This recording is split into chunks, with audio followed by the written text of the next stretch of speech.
Welcome to Backstory Song. I'm your host, Doug Burke, and today we're here with Danielle Eva Schwob of the band Delanila, been educated in music at New York University. She is a cross-genre composer in concert music, film scores, and avant-garde pop music. Her new album, Overloaded, explores the effects of overwhelming technology on our lives. The album is an atmospheric, lost-in-space dystopia, making the listener feel overwhelmed by technology, isolated, and estranged. Her songs speak to the living humanity of a generation dealing with forces beyond their control through her unique amalgamation of diverse musical talents. Produced by three-time Grammy winner David Botrill, producer of Tool, Muse, and Peter Gabriel, and backed by some of the finest session musician friends of hers, Overloaded is overloaded with creativity and talent.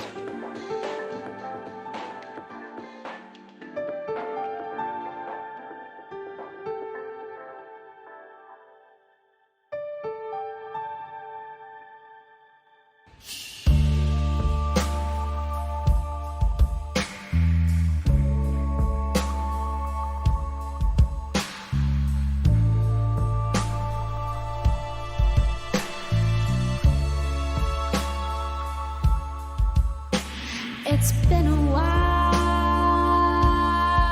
since I went outside, 'cause the TV is on and my eyes are wide.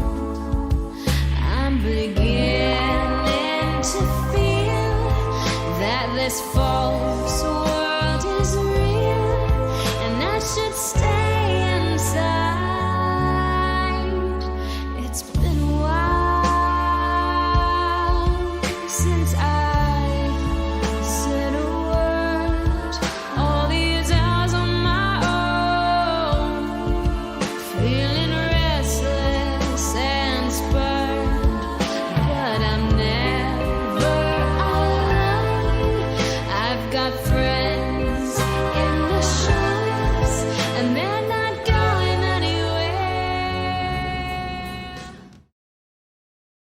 I'm here with Danielle Schwob, otherwise known as Delanila, to talk about her new album.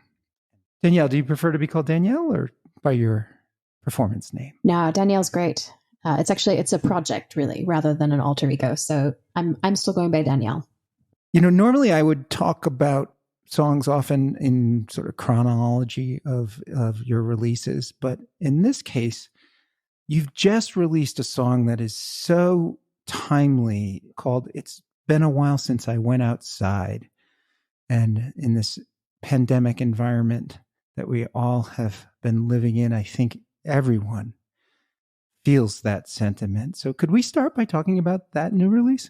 Sure. Well, this one I actually wrote probably the better part of 2 years ago, actually.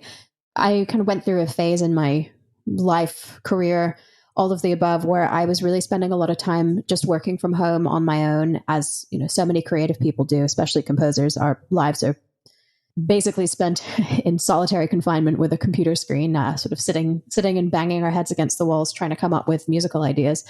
So I was working a lot. I was super busy, but that basically meant that I was spending all of my time in my apartment. And the weird thing about being a creative person in 2020 is like you can stay at home and you can be working in isolation, but you're also connected to the rest of the world through screens, you know, through social media, through that, or even TV. I guess I just found that kind of dissonance jarring. And I wrote the song in reaction to that, I guess. It was about feeling isolated, you know, wanting to maybe be more connected to people than I was at the time. So it was nothing to do with the pandemic. Interesting. But you're releasing it in this moment, and the video is really sort of dystopian and alienating, and you know, you filmed the streets of New York during this pandemic. I did. Yeah. I mean, I really just felt that I've been in New York for a very long time, and being out and about walking around down here, I found it really just very sobering and very sad and surreal. See what life was like down here. there've been a lot of photographers who've been taking pictures, or maybe some other filmmakers even, but there's something about adding music to something like that really gives it a lot more emotional depth, I guess. So I didn't want to just show people what they were seeing. I wanted to try and find a way to make them feel it. And weirdly, I just happened to have this song that kind of sums up what we're all going through now. So I really don't know what to make of the I don't know what you want to call it, the coincidence or just the strange timing or of it all. But somehow I've wound up with this piece of music that's very reflective of the times, even though it wasn't written to be. So you have an amazing background because you have your feet in two universes. I do. And I consider you to be a triple threat in this respect, that you make videos and you are a composer and an arranger of stage, theater, film scores, and you write songs. Yes. That are in another realm. And this is your song world that we're talking about here, but you bring these other elements of your background to that. And on this song, it's been a while since I went outside. Tell me about the other instrumentation, the arrangement that you put together here. Sure. So a lot of it started off life as really just an electronic demo that I put together in my apartment. And then over time, I added a lot of other instruments to it. So there's a decent number of analog keyboards in addition to the programming. And then, real guitars tracked in a studio, not ones that were done direct in an apartment or anything like that. Nice big set of drums and bass. And then I added a string section to it, which to me is the thing that really brings the track to life. It's kind of how I always envisioned it would be, even though it took a little bit of time for it to get there. Your music has inherently so many layers to it, between the electronics that you use and the live instrumentation, and it just creates this fusion, this unique sound that Thank you. Is captivating to me. Thank you. Well, that was always the goal. I sort of set out wanting to make a pop record that was reflective of my background as a composer, I guess. Even just thinking about my own interests as a songwriter and my own background and the kinds of artists that made me want to get into music. On the songwriting front, it was always people who made music that was grounded in good songwriting, but also really adventurous in terms of arrangements and production and thought and ambition, really. So at the end of the day, I still feel very much that they're pop songs, but they're pop songs with a larger arc and hopefully depth to them and bigger scale, I guess. That's what I've been hoping to do. So I find there's an oxymoron to the fact that you use so much electronic instrumentation, and yet that causes you to feel isolated and alienated throughout this album, frankly, I thought. And in this song, there's a line there that in the first verse, I'm beginning to feel that this false world is real. Yes. What's that about? That's about watching TV. I guess actually to backtrack for a second, the song was also written. So part of it was started part of it was inspired by this time when I was working from home a lot. But another part of it was also was inspired by a time when I was sick for an extended period. I actually had mono, so I was kind of out on my couch for about 6 months at one point. After a while, there's not much you can do. You just sit around and you're watching TV, and people don't want to come and see you when you have mono because they don't want mono. And so you wind up just feeling like the characters in these TV shows are your friends, and because who knows when the last time that you saw your actual friends was. And the entertainment starts to feel more real than reality because it's your entire universe. And weirdly, I expect that's what a lot of people are going through right now if they're not able to work from home for whatever reason. It's just a lot of time seeking passive entertainment, staring at screens, I guess.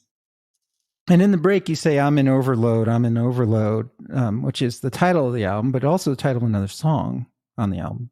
Mm-hmm.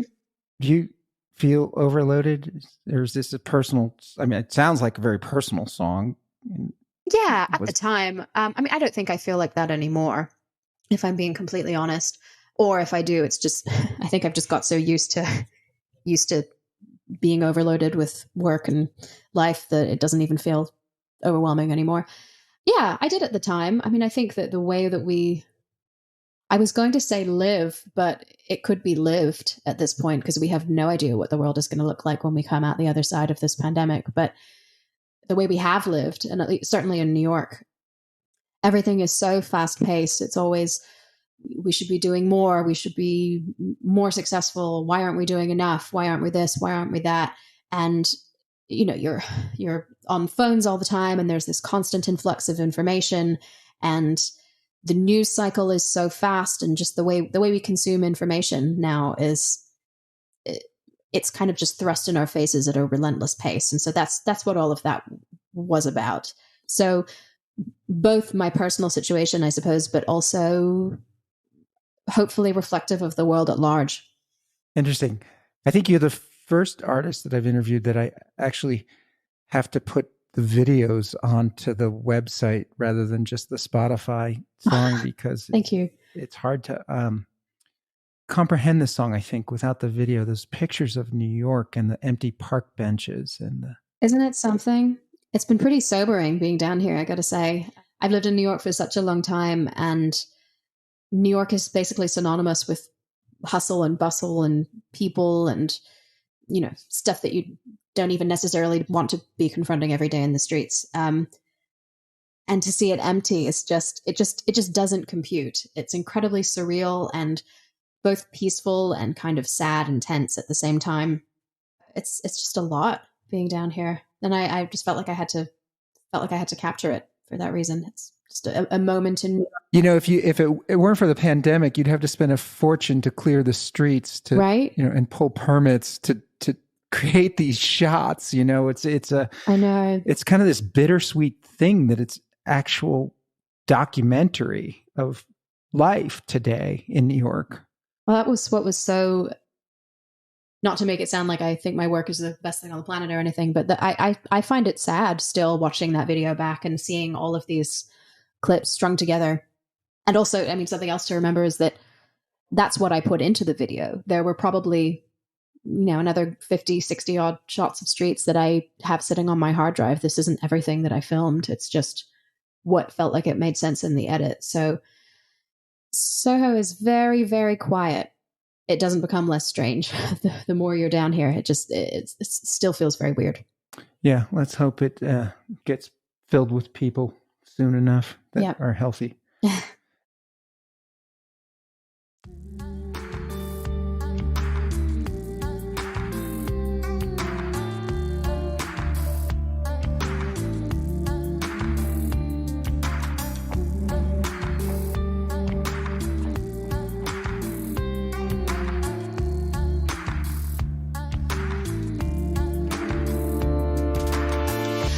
Took the long road back to my cold home, all alone in the dark, walking through rainfall, open my heavy doors, shut them right up again. I hope nobody calls, I won't be waiting for their uninspiring plans. I'm feeling used and I'm so confused, and I lost my fire again. Sure, I'd like sort of as a sequel to that song, turning on the TV, since Yes. you were watching a lot of TV, I guess, I was. as you were writing this album. They're all kind of about the same things, most of the songs. But So tell me what this song's about. if you can believe it, my song Turning on the TV is about watching television. Yeah, I guess it was actually inspired by the same time in life that the other one was, the time when I was at home a lot, watching a lot of screens and kind of missing actual humans.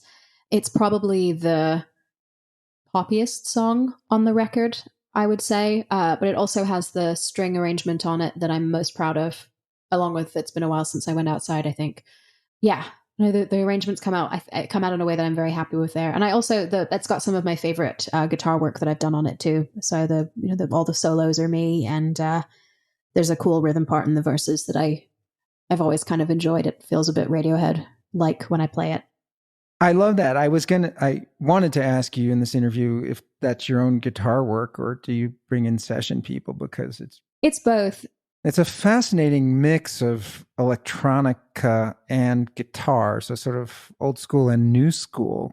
And when you layer on strings, it's like, oh man, this is a mashup like I have never heard. It's the kitchen sink of instruments. The guitars, some of them are mine. Some of them are a wonderful guitar player, Adam Agati, that I worked with on this project.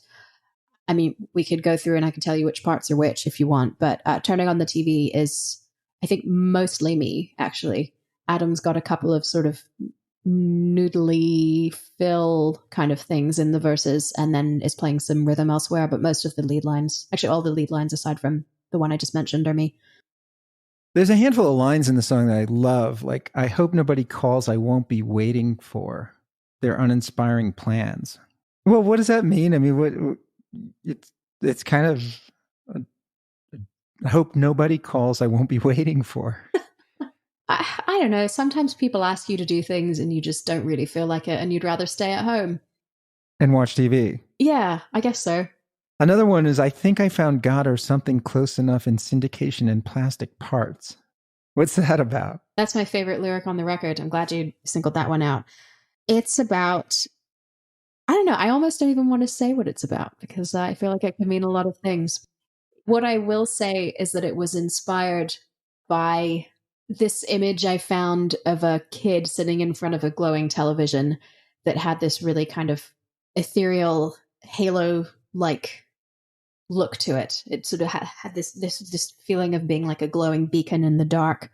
And I guess the lyric came from that, but I think it means other things as well. Or at least it does to me. I really like that your chorus doesn't rhyme. I don't know why. Yeah, I guess it doesn't, does it? But you end the song with, I need change, I want to be saved, I'm feeling insane all alone. I mean, so many of the songs in here are about isolation and being disconnected and alienated. And what are you trying to say? I don't know if I want to say what I'm trying to say. It was a moment in time for me, I guess. And I think that I'm not alone in feeling like the way that we live. So I think, as I may have said earlier, connected yet disconnected by these screens that we speak to each other through phones, or even this Zoom call that we're on. We're not actually connecting in person. We're sort of interacting with each other's avatars. And so we are all isolated in a lot of ways. And I think, having these plastic screens that stand in between us, it's not the same as interacting in person. And I think that the way that the world is heading is, great in some ways. Like, ironic, but thank God for social media and the internet and computer screens and these other technologies that we use to connect to each other. Thank God they exist, because I couldn't imagine going through a pandemic like this without them. But I do think that they kind of, the way that we live now comes at a cost. And I think that it does have emotional ramifications for people. So yes, it is about isolation, and it is partly inspired by a time in my life when I felt like that. My hope is that it also ties into larger conversations, I guess. In the video, you appear to be trapped in a television, like a cage, and you kind of never get out. It's like, Yes. Oh, you mean the little animated thing? I think it's just an animated cover. I haven't put a video out for that one yet, but I know the one you're talking about, the pink one with the that's just an animated cover. Okay. Mm-hmm. Yeah. It was pretty, It was less drama in that. It was more like watching an Andy Warhol movie like Empire of just sort of the same picture with the set. And your music does remind me of like John Cage, and especially when you combine it with the video. And I know you grew up on a wide range of music, but it has this New York, or at least this album has this New York feel of the Andy Warhol and the Velvet Underground. And I'm reminded of Nine Inch Nails and Morrissey and all those other.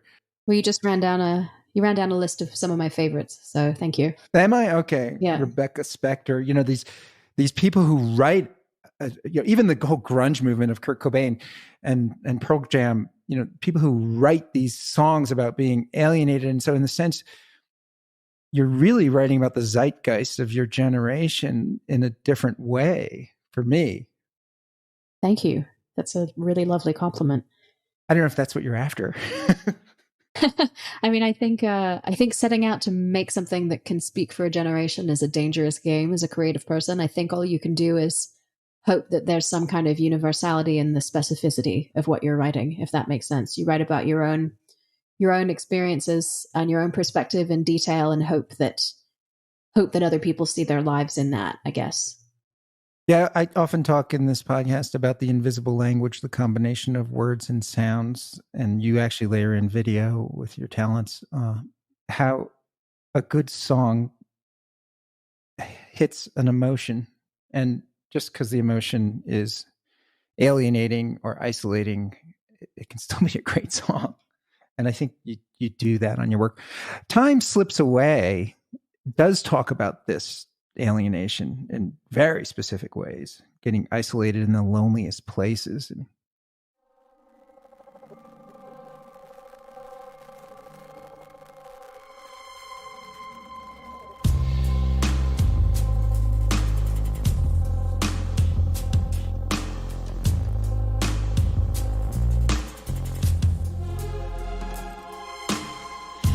Time slips away. I'm on my own in this wireless cage. Gone and lost my way. Got isolated in the loneliest places.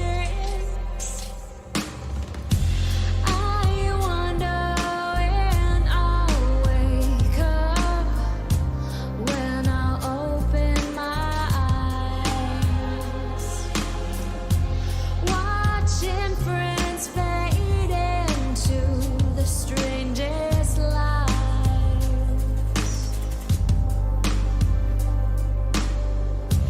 Time slips away, inconsequential, it slithers like a snake. That one is specifically about computers, I guess, and social media more than anything else, just to differentiate it from the other screens that show up in the record in various places. Yeah, that one was about, I guess there was a time when, I'm not going to say that I was addicted to social media, because I definitely wasn't, but social media is addictive, and there was a time where I felt like I was spending more time on it than I should be. And that made me feel pretty bad, both because, you know, these electronic interactions that we have with one another are really not a replacement for in-person ones. And so I think that does make you, or it can make you, feel a little removed from life, I guess, and from other people. So I was spending more time on Facebook and Instagram and all of that than I wanted to. And I guess these platforms are so strange in so many ways, but there's a line in there about like watching friends fade into the strangest lives, which was basically a reference to, well, not so much a reference. So we keep in touch with people for far, far, far longer than previous generations did, because we are kind of eternally connected to each other's avatars. So I know what, you know, Joe Schmo from high school is doing however many years later on his like chicken farm in wherever he is, even though we haven't spoken to each other in years. We don't have any real way that we'd run into one another. So that was what that line is about. So we continue to stay in touch with people who probably in previous times would have faded from our lives a lot faster, but we have this kind of voyeuristic window into what they're doing, which is unnatural and strange.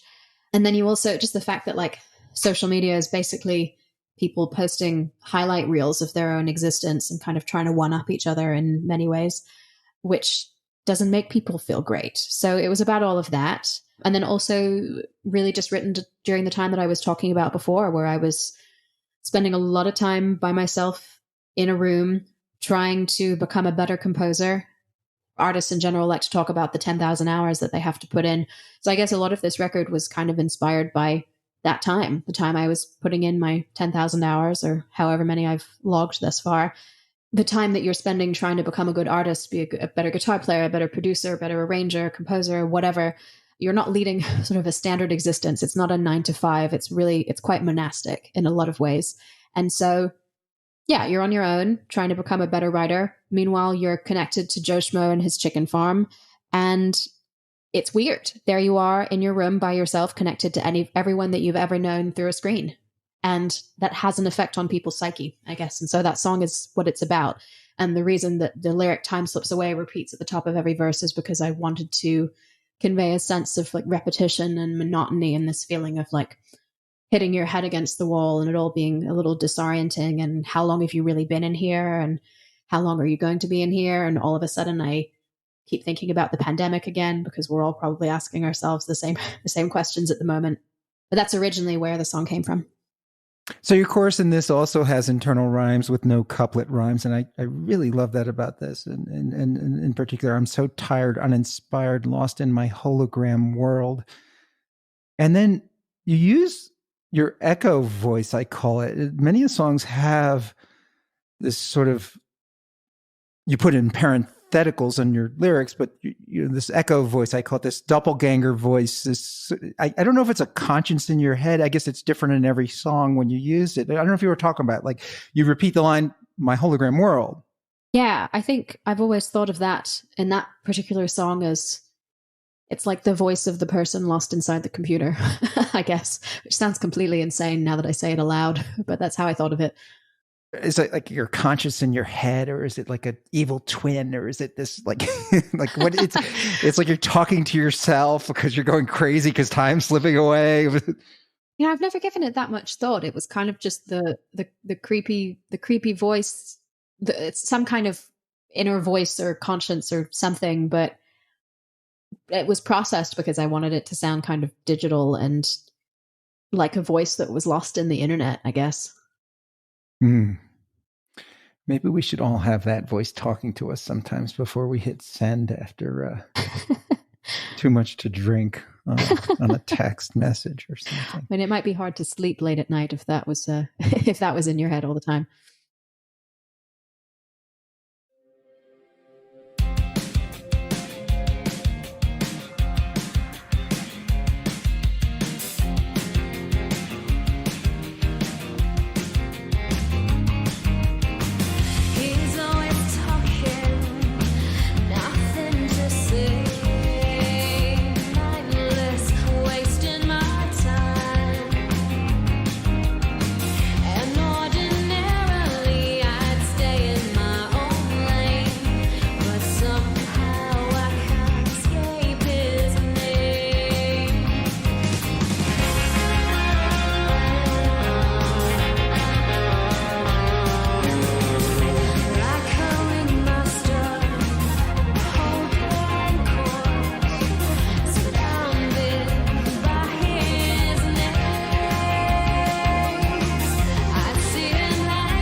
The Philosopher, I must say, I love this video and I love the song.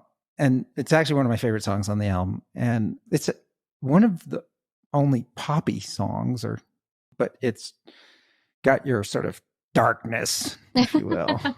I'm actually a very sunny person, but for some reason the stuff I make is not. Yeah, it's very funny. Well, perhaps sunny is too strong a word, but I think I'm a lot less kind of doom and gloom than I might come off in the record.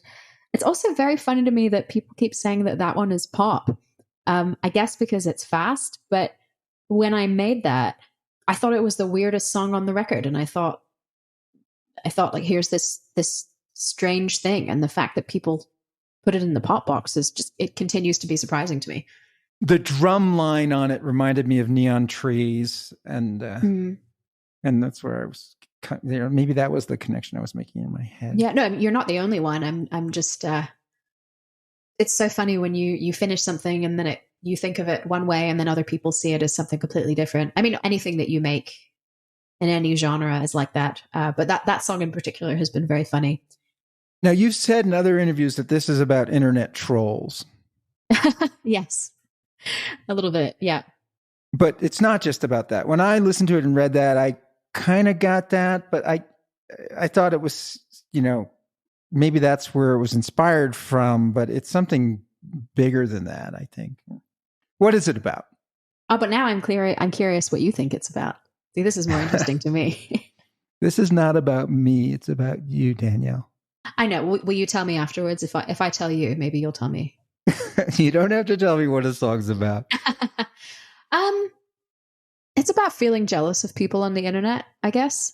Perhaps I'll leave it at that. Social media does have this kind of like keeping up with the Joneses aspect to it. And, early on, I'm pretty happy with it, how everything is going for me now at the moment. But there was a time when I was younger and maybe, someone else's career advanced faster than mine, and then I caught up, and then they did, or whatever, and then someone else. Artists compare themselves to each other, and even if you're not a sort of a fundamentally competitive person, everyone wants to do well, and social media does, by virtue of the fact that people only show their kind of best of highlight reel moments, it does make people feel jealous of one another, I think. And so I wasn't immune to that, and I guess that's where that comes from. It's about jealousy, but it's extreme. Whoever that person is in the song is maybe me, maybe not. Yeah, it also is partly inspired by trolls and partly inspired by Dostoevsky. Dostoevsky? Yeah. I mean, not Dostoevsky in general, but the main character in Notes from Underground, the underground man who, sits alone in his apartment casting judgment on other people's lives and feels he's better than everyone else. And there's just something about that book. It's one of my favorites, and it's always just struck me as being very contemporary, especially with the internet the way it is now. It's basically a black hole of people behind their computer screens trying to tear other people down. So, yeah, imagine if that character had the internet to tap into. Oh God, I should be glad he doesn't. And also that he's a character. I love this line, yet still I spend this restless eve square-eyed until my fingers bleed. And I tried to imagine what a square-eyed person looks like. This would be some kind of Salvador Dali-esque creation, I guess. Well, actually, one of your pictures, you have like funny eyes that don't look like your natural eyes on one of your promotional pictures. But I was imagining that as you stare at the computer, your eyes turn from being round to the shape of the screen and they square just because like it infects you. Yeah, spending too much time watching screens leaves you feeling a bit square-eyed, like you've been watching screens a lot. I love the guitar ending, the explosion. That's you, I assume? Actually, I think I am playing all of the synth. Well, not all of the synths. I'm playing a lot of the synths on that. I think that ending solo is actually Adam. But yeah, all of the big, monstrous prophet sounds, that's me. The stuff that sounds like utterly demonic. So tell me where you do your recording. Have these been recorded in different places or? Yeah, this was kind of assembled piecemeal. So they were demoed initially in my home studio in New York. So actually where I'm talking to you from right now. I then worked on them a little bit more with a producer and programmer friend in London. And he worked out of Abbey Road at the time. So we did some work there. And then he and his business partner moved to Tile Yard Studios. So we did some programming work there, which was still very much just kind of demoing things out and figuring out what these songs were. And then I came back to New York and tracked all of these with a band and with the string ensemble. So my producer or co-producer, David, lives in Toronto. And so he came down for that. Oh, and I also did some demoing in Toronto with him at one point too. It was the chronology of all of this sort of eludes me, honestly.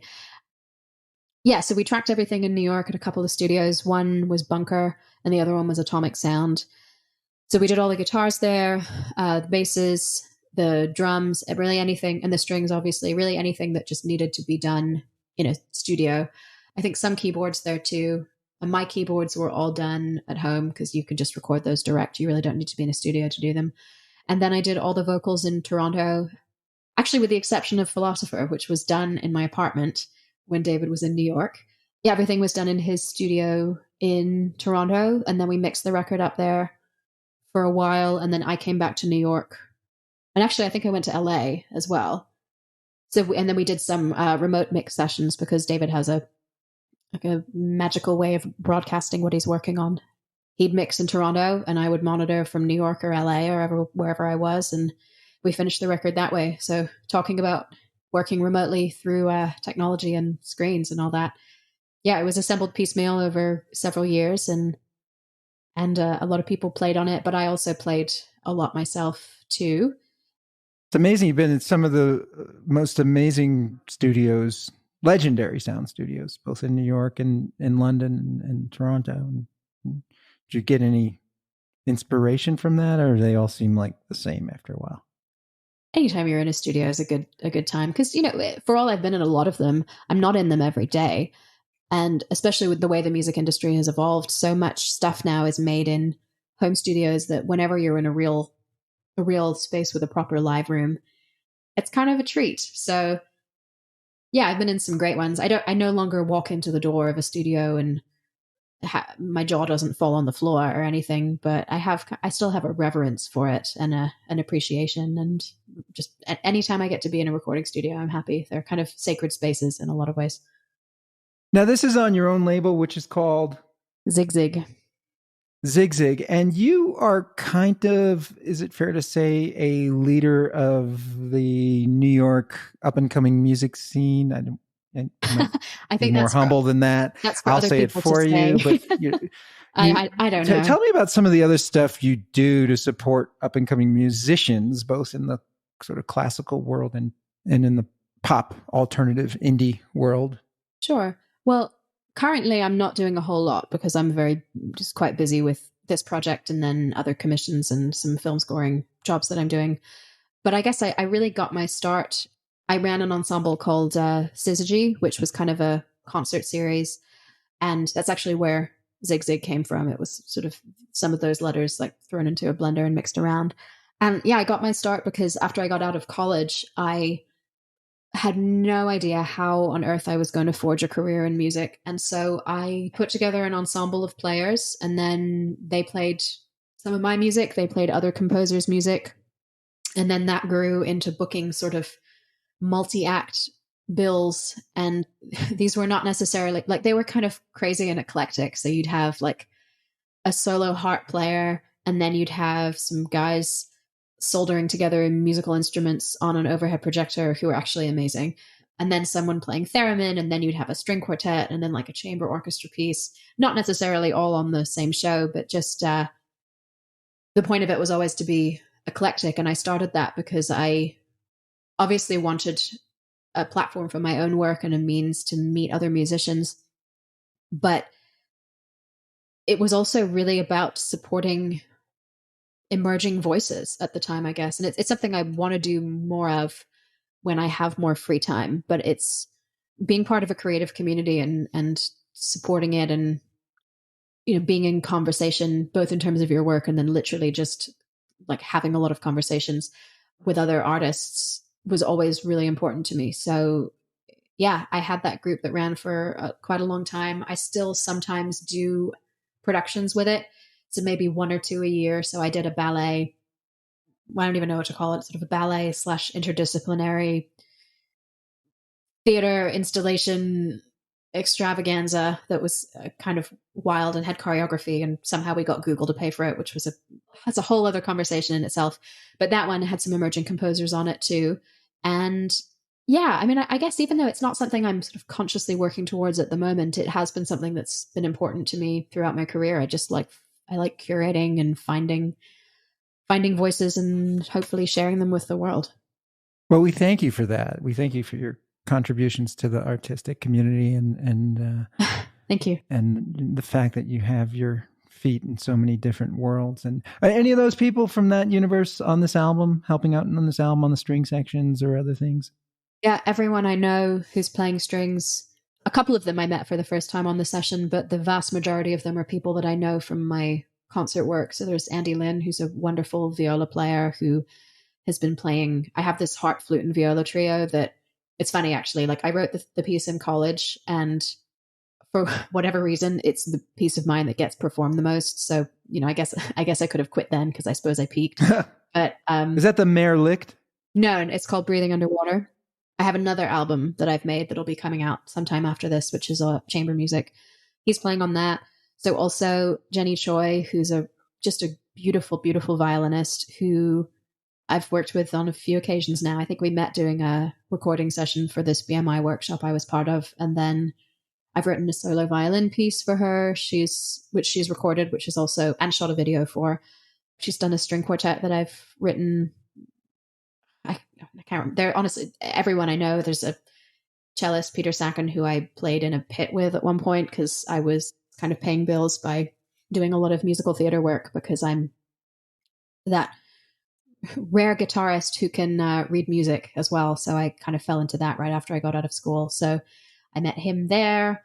I met some of the other string players on other recording sessions. I don't know. It's the same way musicians meet each other anywhere. You just sort of collect people along the way from doing these projects. And then over time you build like really deep collaborative relationships. I would like to thank you, Danielle, for joining us today on Backstory Song. This was really a unique and special time for me, and I hope our listeners. We're grateful for your musical gifts and good luck with the release of Overloaded. And thank you to my editor, Wyatt Schmidt. In addition to editing my podcasts, he is a DJ and producer focusing on progressive electronic dance music. You can find him on all social media platforms at DJ Wyatt Schmidt, and his latest music can be found on Spotify.